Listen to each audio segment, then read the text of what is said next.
बोले कि हिंदी सीख लूँगा। अच्छा इंडियन है। अच्छा अच्छा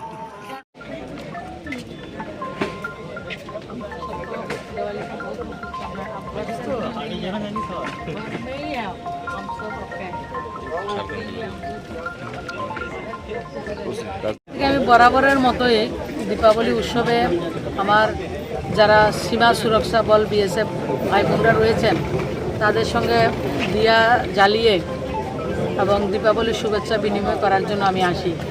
এবারও আসার সৌভাগ্য হয়েছে। দীপাবলি আলোর উৎসব।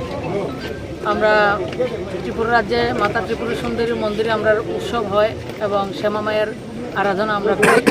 গোটা রাষ্ট্রে একসঙ্গে আমরা সবাই দীপাবলি উদযাপন করি। তো মায়ের কাছে প্রার্থনা আমাদের সবার জীবনে যাতে মা আলোকিত করে, সুখ সমৃদ্ধি প্রদান করে। আর যে আমার বিএসএফ ভাই বোনরা রয়েছে তাদের কাছে আমার অনেক অনেক শুভেচ্ছা এবং একটা অনুরোধ করব, ওনারা ঘর থেকে অনেক দূর কিন্তু মনের দিক থেকে আমরা সবাই একসঙ্গে রয়েছি এবং আমরা একটা পরিবার হিসাবে আমরা একটাই দিকে দীপাবলি উৎসব উদযাপন করছি। সবাইকে অনেক অনেক শুভেচ্ছা এবং অভিনন্দন।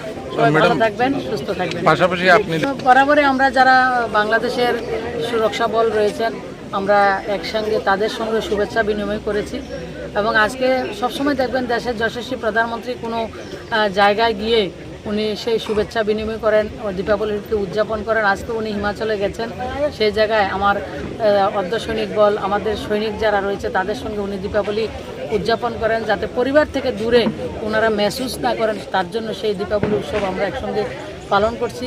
এবং আমাদের কাউন্টার পার্ট যেটা বাংলাদেশ রয়েছে এবং আমাদের দেশ দুটোটা মিলে একাকার হয়ে আমরা সবাইকে দীপাবলির অনেক অনেক শুভেচ্ছা অভিনন্দন জ্ঞাপন করছি। ম্যাডাম আপনি কেন্দ্রীয় মন্ত্রী হিসেবে